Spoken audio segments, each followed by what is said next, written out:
हम भोजपुरी गायक पंकज प्रेमी आज सुरेश पेंजो ऑफिशियल चैनल के माध्यम से एगो भक्ति गीत गा रहल बानी। इस चैनल के सब्सक्राइब लाइक जरूर करी। ऊंचे जंगल पहाड़ लागे गरमी अजाड़ कैसे साहेलू हो माई हमनी से दूर कहाँ रहेलू हो माई हमनी से दूर कहाँ रहेलू हो। ऊंचे जंगल पहाड़ लागे गरमी अजाड़ कैसे साहेलू हो माई हमनी से दूर कहाँ रहेलू हो माई हमनी से दूर कहाँ रहेलू हो।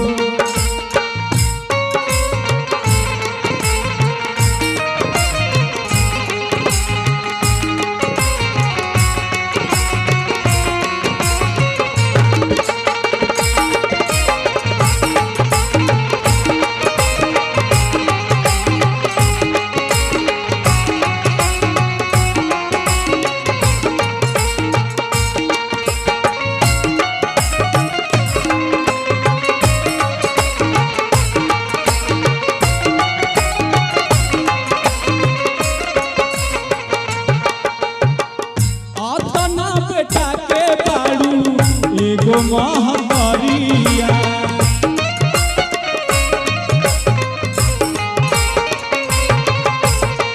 हाथ के रहेलू माई कवनी नगरिया।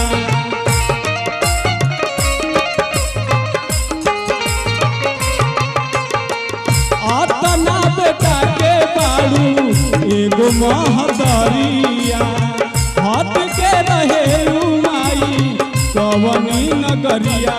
अतना नीचे नीचे खाई अतना ऊंचे रे चढ़ाई कैसे चढ़ेलू हो माई हमनी